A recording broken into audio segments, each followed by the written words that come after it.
les enfants, j'espère que vous allez bien. Alors moi, par la grâce de Dieu, je vais bien. Mais c'est quoi tous ces gens? C'est quoi tout ce monde? Une foule de gens, les enfants, suivaient Jésus. Mais dans notre passage aujourd'hui, qui est toujours dans le livre de Marc, nous allons voir que Jésus va prendre avec lui 12 hommes. Il va en faire des disciples. Ce sont des personnes, les enfants, qui seront avec lui tout le temps, au plus près de lui pour apprendre, pour observer. En fait, Jésus les voulait près de lui pour leur apprendre à travailler, pour les enseigner, pour les former, pour qu'ils voient sa vie à lui. Jésus veut leur transmettre une vie différente. Mais quelle est cette vie, les enfants? Quelle est cette vie si différente? Vous vous souvenez, les enfants, de la vie de Jésus-Christ? Jésus est le Christ, le Fils de Dieu. Il s'est fait homme. Il est venu sur la terre en tant que serviteur pour accomplir ce que Dieu veut.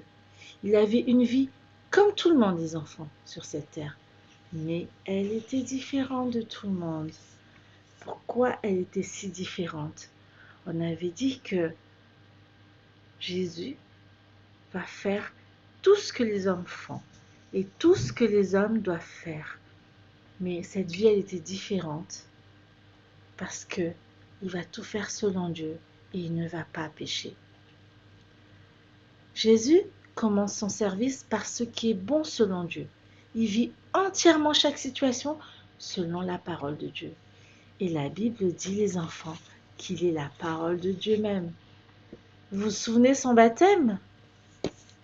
Et oui, Dieu veut que tous les hommes soient baptisés d'eau, qui se repentent de leurs péchés, qui changent d'attitude. Jésus a commencé son ministère par un baptême. Ensuite, qu'est-ce qu'il a vécu comme tout le monde? Il allait au temple aussi, les enfants. Et il allait aussi dans les maisons. Et il avait des personnes avec lui. Il avait une vie comme tout le monde. Il va tout faire exactement, par contre, comme il plaît à Dieu. Souvenez-vous, Dieu a dit de lui, pendant son baptême, « Tu es mon fils bien-aimé, en toi j'ai mis toute mon affection. » Il a toute l'approbation de Dieu. Nous avons dit, les enfants, vous vous souvenez ce que ça veut dire? Avoir toute l'approbation de Dieu? Ça veut dire que tout ce que Jésus fait plaît à Dieu son Père. Et ce que Jésus va montrer, les enfants, ce qui va faire comprendre, c'est sa vie. Une vie qui est agréable à Dieu, une vie qui plaît à Dieu. La Bible dit qu'il vivait le royaume de Dieu. Donc c'est une vie dans le royaume de Dieu, mes enfants. Et c'est un témoignage pour nous, une preuve que tout ce qu'il fait, les enfants, tout ce qu'il dit, tout ce qu'il vit, doit correspondre à ce que toi et moi, nous devrions vivre. Et c'est ça la bonne nouvelle, pouvoir vivre cette vie qui est agréable à Dieu, cette vie qui a toute l'approbation de Dieu, cette vie qui plaît à Dieu. Et ceux qui vont pouvoir voir cette vie, les enfants, ceux qui vont pouvoir apprendre ce que c'est que la vie dans le royaume de Dieu, ceux qui vont pouvoir vivre cette vie qui plaît à Dieu, cette vie différente, si différente, ce sont ceux qui seront au plus près de lui, ceux qui seront tout le temps avec lui. Ce sont les disciples, les enfants. C'est pour ça que Jésus les voulait auprès de lui. En même temps que Jésus sert, il forme ses disciples, il en fait des serviteurs. Ils étaient tout le temps avec lui. Ils le voyaient servir tout le monde, tout le temps. Et ils voient en Jésus-Christ quelqu'un qui ramène une autre vie. Une vie qui est différente de celle que eux, les disciples, ils connaissent. Vous vous souvenez? Il guérissait les malades. C'était un médecin. Oui. Lui, le juste, eh bien, il vient chercher des injustes, comme les gens de mauvaise vie avec qui il a mangé. Il va ramener un changement total là où tout est perdu. Il va rapporter ce qui sauve. Et il est celui qui sauve. Il est là, les enfants, pour faire ce qui est bien. Et il est toujours disponible. Il est toujours là à faire ce qu'il sait faire. Et qu'est-ce qu'il sait faire, les enfants? Il sait faire le bien. Et il le fait quelles que soient les personnes. Parce que dans la foule, les enfants, il y avait de tout. Il y a ceux qui ne voulaient pas écouter, ils n'écoutent pas ce qu'il dit. Ils n'écoutent pas ce que dit Jésus. Ils ne veulent pas l'entendre. Il y a ceux qui ont cru, ceux qui ont la foi. Et puis, il y a les blessés, il y a les malades, il y a les paralysés. Et puis, il y a aussi les démoniaques, ceux qui ont les esprits impurs. Les disciples voyaient Jésus disponible pour toutes ces personnes, faire le bien, quelles que soient les personnes. Et les disciples ont aussi vu comment prêcher. Même dans une synagogue, il a prêché les enfants. Il a prêché et les disciples ont écouté. Ils ont vu et ils ont compris qu'on ne prêche pas comme prêchent les pharisiens et les scribes. Jésus-Christ, les enfants, prêchait comme ayant autorité. Qu'est-ce que ça veut dire, les enfants? Prêcher comme ayant autorité. En fait, Jésus, quand il enseignait, il était sûr de ce qu'il disait. Et pourquoi? Parce qu'il le vivait, les enfants. En fait, c'était sa vie. La parole de Dieu, les enfants, c'est la vie de Jésus-Christ. Quand Jésus-Christ parle des Écritures, quand Jésus-Christ parle de la parole de Dieu, ce ne sont pas des choses qu'il est en train d'interpréter comme les scribes ou les pharisiens. Non, il parle de sa propre vie. Il parle de la vie de Dieu, son Père, de la vie dans le royaume d'où il vient, le royaume de son Père. Et c'était normal pour Jésus d'enseigner avec autorité.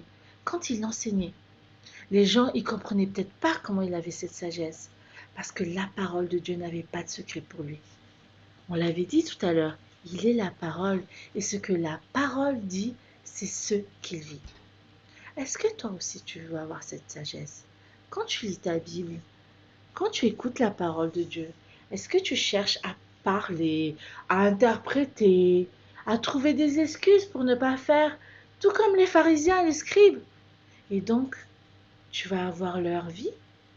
Ou alors, tout comme Jésus, est-ce que tu la vis, cette parole de Dieu? Est-ce que c'est ta vie? Par exemple, même moi, il peut m'arriver de me dire à mon travail, oh, ce chef alors, qu'est-ce qu'il est nul, mon chef. J'ai pas envie de faire ce qu'il me dit, mais n'importe quoi. Bon, bah, je vais faire comme je pense qu'il est bon. Parce que moi, je sais faire mieux que mon chef. Et pourtant, la Bible dit, les enfants, soumettez-vous à vos autorités. Ou toi, peut-être que tu trouves que, oh, ta maman, ton papa, il est comme ci, ta maman, elle est comme ça. Oh, ils sont pas toujours justes. Et tu te dis que tu peux ne pas obéir parce qu'ils sont comme ci ou ils sont comme ça. Et pourtant, la Bible te dit, enfants, obéissez à vos parents. Tout ça, les enfants, ce n'est pas vivre la parole de Dieu. Ce n'est pas avoir une vie qui plaît à Dieu. Ce n'est pas une vie différente. Les disciples, eux, les enfants, ils vont apprendre la vie de Jésus. Ce que c'est que le service, l'attitude qu'il faut avoir. Vous vous souvenez, Jésus est l'exemple de la bonne attitude. Quand servir et qui servir? Tout le monde. Et il y a tout cela que nous avons dans le détail, les enfants, dans la parole de Dieu, dans le livre de Marc, qui est dans la Bible.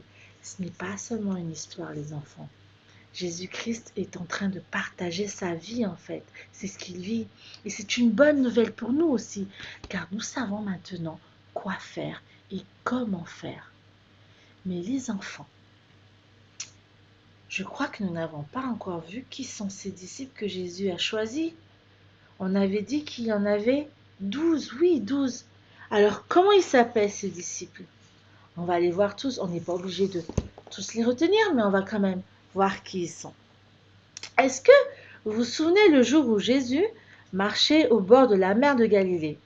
Il avait vu deux frères, deux pêcheurs, qui jetaient leurs filets à la mer. On l'avait vu avec Irène, les enfants. Jésus a appelé les frères, il leur a dit, suivez-moi et je ferai de vous des pêcheurs d'hommes. Donc Pierre et André ont quitté leur pêche immédiatement, les enfants, vous vous souvenez? Et ils ont suivi Jésus. Ils ont ensuite vu deux autres frères, Jacques et Jean. Eux aussi étaient des pêcheurs. Ils étaient en train de raccommoder des filets avec leur père, qui s'appelle Zébédée, mais bon, on ne va pas le retenir. Et Jésus les a appelés à le suivre aussi. Ils ont quitté leur bateau et leur père et sont allés avec lui. Et vous vous souvenez de Matthieu, les enfants, qui s'appelle aussi Lévi, il avait 2 prénoms. Le publicain, on l'avait vu avec Fanny. Jésus a trouvé Matthieu en plein travail. Il récoltait de l'argent pour les Romains. Et Jésus est allé manger chez lui, les enfants. Vous vous souvenez, Matthieu a également commencé à suivre Jésus. Ensuite, la Bible dit, les enfants, que sur le chemin de Galilée, Jésus a trouvé un homme qui s'appelait Philippe. Et il l'a invité à l'accompagner. Et Philippe a trouvé son ami Nathanaël et lui a parlé de Jésus.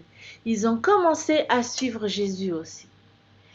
Est-ce que vous avez entendu parler de Thomas, celui qui voulait voir pour croire? Thomas était un autre homme qui a suivi Jésus. Et il y avait 2 autres hommes, les enfants, qui ont suivi Jésus aussi. Simon et Thaddée. Et ensuite, Jésus a rencontré un autre homme qui s'appelle Jacques.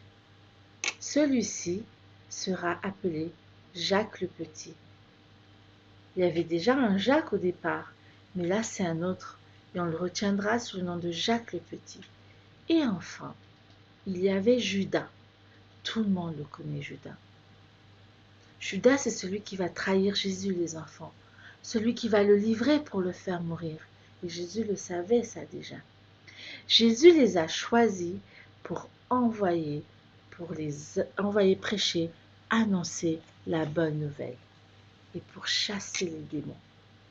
Mais est-ce qu'ils savent faire, les enfants? Nous avons vu que Jésus le faisait parce que c'était le Fils de Dieu, mais les disciples, est-ce qu'ils savent le faire? Non, ils ne savent pas faire. Mais ils ont vu et ils ont appris avec Jésus. Tout comme Jésus, les enfants, a choisi et a appelé ses disciples pour être au plus près de lui, toi et moi, nous sommes aussi appelés à être proches de Jésus, à voir sa vie. Nous ne sommes pas forcément tous appelés à prêcher comme les disciples, mais nous sommes appelés à vivre la vie de Jésus. Chez les disciples, les enfants, il y avait de tout. Vous vous souvenez, je viens de dire, il y avait des pécheurs, il y avait des publicains comme Matthieu, il y avait un médecin, et même un traître, un faux frère. Et chacune de ces personnes était différente. Il y avait des gens simples, des gens pas très aimés, il y avait de tout. Mais ils vont devoir vivre auprès de Jésus, les enfants. Jésus va les amener à vivre auprès de lui et donc à vivre les uns auprès des autres, à avoir une vie différente, les enfants. Jésus va les aimer tous, même Judas. Jésus savait ce que Judas allait faire, mais il va les aimer tous, il va les emmener auprès de lui, il va les servir, il va même les appeler ses amis. Et cette vie différente, les enfants, c'est être auprès de Jésus et aimer tous ceux qui sont auprès de Jésus, quels qu'ils soient, les enfants. Les disciples avaient chacun leur vie, leur propre vie. Ils avaient un travail, ils avaient des situations, ils ont une famille, ce sont des gens de la vie de tous les jours, mais ils n'ont pas hésité à suivre Jésus. Ils n'ont pas hésité entre ce qu'ils avaient, c'est-à-dire leur vie, et Jésus-Christ. Ils n'ont pas hésité, ils ont choisi la vie avec Jésus-Christ, la vie de Jésus-Christ. Ils avaient vraiment tous une vie différente entre eux, mais tous, ils veulent suivre la même vie, celle de Jésus. Les disciples suivent Jésus parce qu'ils veulent non seulement entendre, mais connaître cette vie qui est toujours agréable à Dieu, cette vie qui plaît à Dieu. Les disciples, les enfants, ont compris la bonne nouvelle. Ils ont compris que Jésus est le Christ, qu'il est le Sauveur, que Jésus va pouvoir changer, transformer leur vie. Et c'est ça la bonne nouvelle aussi. Ils vont pouvoir donc en parler correctement. Ils ont mangé avec lui, on avait dit. Ils ont dormi dans sa maison. Ils ont tout fait avec lui, de sorte qu'ils ont assez pour voir, comprendre, quoi faire, quoi raconter, quoi annoncer aux hommes. Et toi, quand tu lis ta Bible, quand tu écoutes la parole de Dieu, est-ce que tu veux connaître aussi dans les détails, comprendre le message de Jésus, mais surtout comprendre comment faire pour vivre cette vie et pouvoir la vivre? Es-tu d'abord déjà un disciple de Jésus? Si tu crois dans ton cœur que Jésus a donné sa vie à la croix pour tes péchés, pour ta vie qui ne plaît pas à Dieu, et qu'il est revenu à la vie pour changer ta vie, pour te donner cette nouvelle vie, alors tu pourras aussi vivre cette vie différente, cette vie du royaume de Dieu, cette vie qui est agréable à Dieu. Notre verset aujourd'hui, les enfants, se trouve dans Marc chapitre 3, verset 14, la deuxième partie. Il fit cela pour les avoir avec lui et les envoyer annoncer la bonne nouvelle. On va le relire ensemble. Il fit cela pour les avoir avec lui et les envoyer annoncer la bonne nouvelle. Jésus a choisi les disciples pour les avoir avec lui et pour les envoyer annoncer la bonne nouvelle. Alors, on a un nouveau chant aujourd'hui, les enfants. Et j'espère que vous allez le chanter avec moi. Enfin, ce sera pas moi qui vais chanter, mais avec la personne qui chante sur la vidéo. Alors, je vais vous la mettre. Voilà.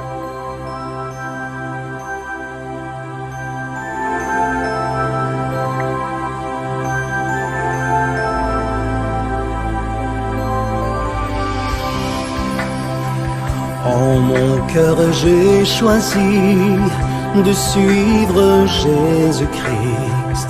En mon cœur j'ai choisi de suivre Jésus. En mon cœur j'ai choisi de suivre Jésus-Christ. Oui, pour toujours. Oui, pour toujours. Si mes amis s'en vont, qu'importe, moi j'irai. Si mes amis s'en vont, qu'importe, j'irai. Si mes amis s'en vont, qu'importe, moi j'irai. Oui, pour toujours. Oui, pour toujours. Au monde je dis non, joyeux je prends ma croix. Au monde je dis non, j'accepte la croix. Au monde je dis non, joyeux je prends ma croix. Oui, pour toujours, oui, pour toujours. Veux-tu décider de suivre Jésus-Christ? Veux-tu décider de suivre Jésus? Veux-tu décider de suivre Jésus-Christ? Oui, pour toujours, oui, pour toujours. Suivre Jésus, oui, pour toujours.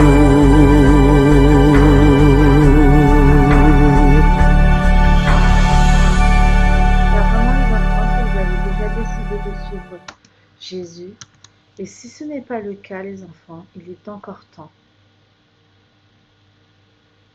Je vous dis à bientôt